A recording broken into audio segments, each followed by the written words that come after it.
the night. There, from a dance hall, came the rattle of a tinny piano, the squeak of a raspy violin, a high-pitched, hectic burst of laughter, while flanking the street on each side, like interjected, inanimate blotches, rows of squalid tenements and cheap, tumbled-down frame houses silhouetted themselves in broken, jagged points against the skyline. And now and then a man spoke to her, his untrained fingers fumbling in clumsy homage at the brim of his hat.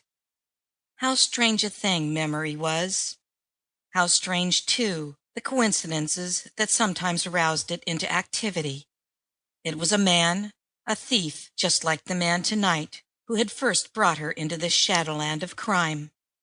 That was just before her father died. Her father had been a mining engineer, and though an American, had been for many years a resident in South America as the representative of a large English concern. He had been in ill health for a year down there, when, acting on his physician's advice, he had come to New York for a consultation, and she had accompanied him. They had taken a little flat. The engineer had placed himself in the hands of a famous specialist, and an operation had been decided upon. And then, a few days prior to the date set for the operation, and before her father, who was still able to be about, had entered the hospital, the flat had been broken into during the early morning hours. The thief, obviously not counting on the engineer's wakefulness, had been caught red-handed. At first defiant, the man had finally broken down and told a miserable story. It was hackneyed, possibly, the same story told by 1,000 others, as a last defense, in the hope of inducing leniency through an appeal to pity, but somehow to her that night the story had rung true. Pete McGee, alias the Buzzard, the man had said his name was. He couldn't get any work. There was a shadow of a long abode in Sing Sing that lay upon him as a curse. A job here today, his record discovered tomorrow, and the next day out on the street again. It was very old, very threadbare, that story. There were even the sick wife, the hungry, unclothed children, but to her it had rung true. Her father had not placed the slightest faith in it, and but for her intervention, the Buzzard would have been incontinently consigned to the mercies of the police.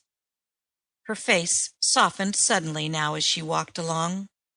She remembered well that scene, when, at the end, she had written down the address the man had given her.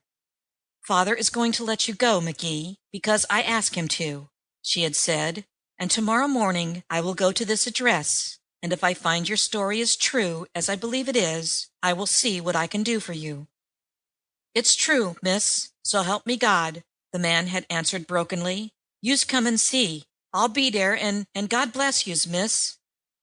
And so they had let the man go free, and her father, with a whimsical, tolerant smile, had shaken his head at her.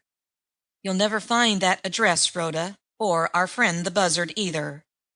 But she had found both the Buzzard and the address, and destitution and squalor unspeakable. Pathetic still, but the vernacular of the underworld, where men called their women by no more gracious names than malls and skirts, no longer strange to her ears. There came to her again now the Buzzard's words, in which she had paid her tribute on that morning long ago, and with which he had introduced her to a shrunken form that lay upon a dirty cot in a bare-floored room. "Meet de moll I was tellin' youse about, Mag. She's white, all de way up. She's white, Mag. She's a white moll. Take it from me." The White Moll. The firm little chin came suddenly upward, but into the dark eyes, unbidden, came a sudden film and mist.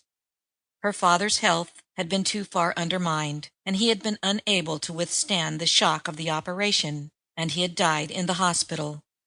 There weren't any relatives, except distant ones on her mother's side, somewhere out in California, whom she had never seen.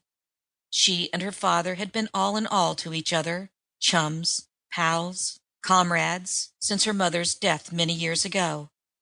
She had gone everywhere with him, save when the demands of her education had necessarily kept them apart. She had hunted with him in South America, ridden with him in sections where civilization was still in the making, shared the crude,